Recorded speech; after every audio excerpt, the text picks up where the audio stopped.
Hey everyone, welcome to another episode of What the Dementia by Bambu Care. I'm your host, Brianna Wilson. I'm a certified dementia practitioner and the founder of Bambu Care, where you can find us at letsbambu.com.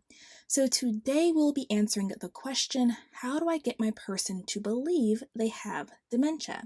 So before we get into it, if you enjoy our podcast episodes, please be sure to give us a good rating to help other dementia care partners find our podcast.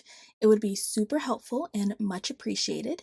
If you would like to keep up with us between episodes, consider following us on Instagram at Let's Bambu, joining us in our free support community at letsbambu.com/champions, or even signing up for our newsletter at letsbambu.com/newsletter. Okay? So back to the question, how do I get my person to believe they have dementia? And this question actually comes up quite a bit in different ways. So let's talk about it. Now, it's important that we understand that whenever we get into the position of having to convince or get someone with dementia to believe something opposite of what they already believe, we are already in the losing position. And this is relevant for anything. So, trying to convince them that something did or didn't happen, trying to convince them that they need help with something, trying to convince them to go to the doctor, trying to get them to believe that no one is stealing from them, trying to convince them to shower when they believe they already did. Whatever it is, if you are trying to convince them of something, you are in the losing position. And 9 times out of 10, you are just going to end up frustrated, and they will too, okay? So the goal is never to convince. It's a dead end operation.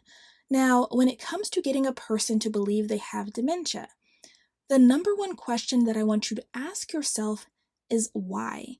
Why do you want them or need them to believe they have dementia? What purpose does it truly serve?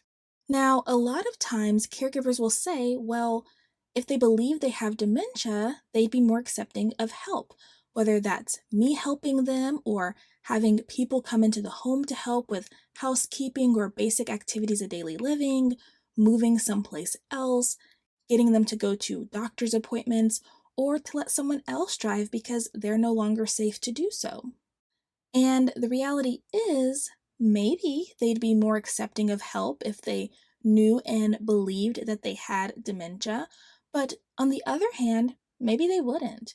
I'm sure you can think of a few people that you know who are fully aware of something they have going on, whether with themselves personally or with a situation external to them, but they still refuse to seek help or accept help. And it may even be you. I definitely fall into this category. I'm not great at seeking help or accepting help for certain things because I either like to do it myself, I think I have the answers, so I don't need anyone's help, or whatever the case is, but I'm sure we know people like that, right? Now, when it comes to dementia, there are a number of reasons why it's hard to convince someone with dementia that they have dementia. So, one is it could be outright denial. So, I know I have these problems, but everyone is being so dramatic. It's not that bad, and it might be something, but it's definitely not dementia. So, this could be the case, especially if the person has mild cognitive impairment or is in the very early stages of dementia. But a lot of times it's actually anosognosia, which is where you are unaware of your deficits. So you lack insight into what's going on with you either mentally or physically. So to you, everything truly is fine, and you really don't understand what people are making a fuss about. Anosognosia is caused by changes in the brain, and as we know, dementia definitely causes changes to the brain, right? So, what appears to be stubbornness and denial may actually just be the manifestation of brain change. Now, other things that you have to keep in mind when it comes to convincing someone with dementia is that logic and reasoning is often impaired, as is perspective taking. So, to expect them to be able to use logic and reasoning to understand where you are coming from and to understand your point of view is going to be very difficult. So, with that being said, let's answer this question. Does a person with dementia really need to know or believe they have dementia. So, it is my belief that everyone with dementia deserves to be told that they have dementia, especially if they have been diagnosed in the early stages of the disease process, because they have the right to know. There are a lot of things that people would want to do and put in place if they knew they had dementia. And so they have the right to know so that they can do those things, whatever those things may be. However, once they are told, it's not important for them to constantly be reminded that they have dementia. It's not important for them to believe that they have dementia. Now, if they ask, you can be honest in telling them as long as it doesn't produce a catastrophic response. But if you telling them that they have dementia produces a catastrophic response, you want to change your response to something that is more emotionally digestible. For example, maybe they respond better to you saying, well, you have a little trouble with your memory from time to time, but that's why you have me. And then you can ask them if there's anything else going on that may be concerning them. Because if they are asking about what's going on with them, it's likely for a reason. They are probably noticing some challenges, and it's important that you are aware of their perceived challenges, okay? Now, speaking of perceived challenges, if the person is known to bring up or complain about something, this is a potential entry point for you to introduce help.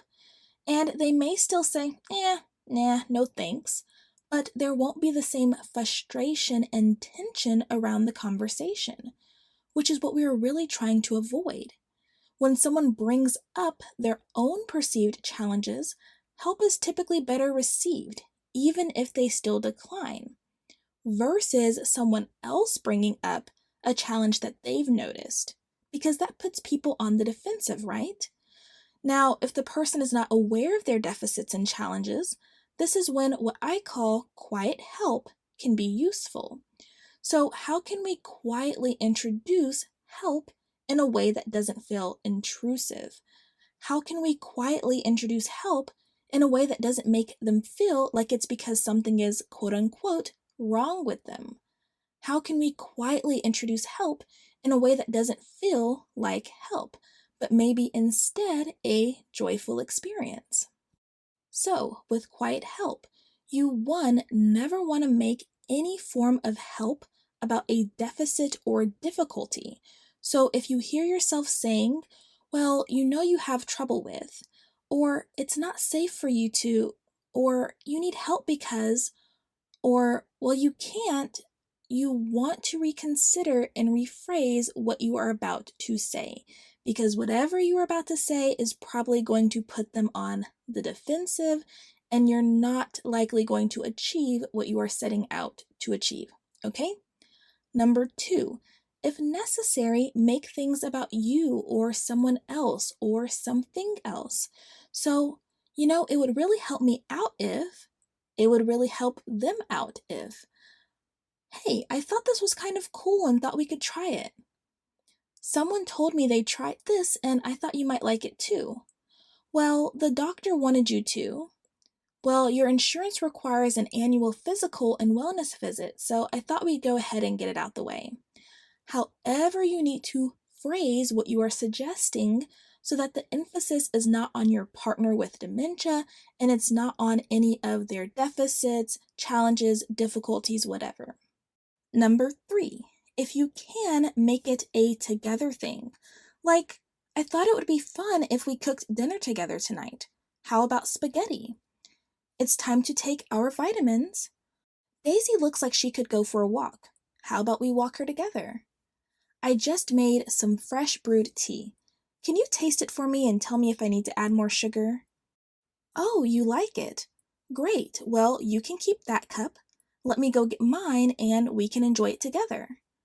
Hey, Mom, my hair has been looking a bit limp and stringy lately, but I haven't felt like washing it, so I bought these shampoo caps that don't require water. I thought we could try it together. I forgot to tell you, you have an appointment with Dr. Sanders today. I'm so sorry I didn't tell you earlier. But I thought we could go get some ice cream after. I found this new place and I heard they have delicious strawberry ice cream. So, in this case, we are offering help with things that they may not outright accept: help with cooking, taking pills, increasing water intake, washing the hair, getting to important appointments, right? But now it's not about the help, it's about the activity and togetherness. We are making it a more fun and joyful experience. And then four, you want to slowly and quietly introduce things that would be helpful but are relatively discreet or don't cause a big fuss. For example, a dementia clock with big numbers, day of the week, and date. Adding aesthetically pleasing labels to things that your partner frequently interacts with but gets confused by or can't find. Organizing and tucking cords away that are a fall hazard. Slowly getting rid of clothes the person no longer wears, but makes it harder for them to independently choose what they want to wear. Replacing underwear in a drawer with incontinence wear, or pre-placing pads in the underwear. Installing cameras in the house. Now, if you're wanting to install cameras in their house, then you may want to check your state laws because there could be a little bit more red tape, but it is possible. Adding grab bars, changing the foods you buy and keep stocked in the house, putting the car keys away in a safe place. Whatever you need to do that doesn't really require a conversation. You just have to do it, and it will by default be helpful in some way to your partner with dementia. Now, in my opinion, asking for permission should be the rule, not the exception. But with quiet help, you may have to exercise asking for forgiveness if they get irritated by something you did without permission. But just apologize in a sincere way and move on. If they aren't upset with you but are simply just asking about it, again, just make it about you. Oh, I'm sorry. I must have put it somewhere when I was cleaning up the other day. I'll see if I can find it. My bad. I've been having trouble getting up from the toilet lately, and I thought this grab bar could help everyone. I found these really cute labels the other day, and so I decided to put them on a few things. It's been helping me find things quicker. I really like them. Oh, well, a neighbor told me about cameras they installed in their house, and they really liked them. They were a pretty good price too, so I figured, why not?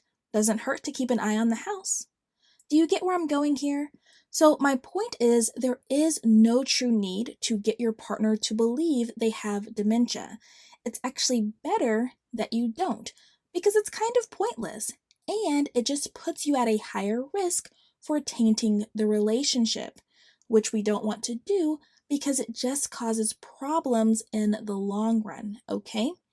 Instead, you want to focus your energy on finding creative ways of introducing help without it feeling so invasive and icky, you know? Most people have a hard time accepting help, even caregivers. So we want to be sensitive to that and find workarounds, okay? But that is all for today's episode. I hope that you found this podcast helpful. If you do find our podcast helpful, please consider leaving us a review to help other dementia caregivers find the podcast. And of course, if anyone has any questions, comments, or future podcast requests, you can send us an email at podcast@whatthedementia.com or contact us through letsbamboo.com. Thank you so much for joining us on another episode of What the Dementia by Bambu Care. We look forward to catching you on the next episode. Take care, and until next time, stay strong, care on, and remember, you are not alone. Bambu Care is always here.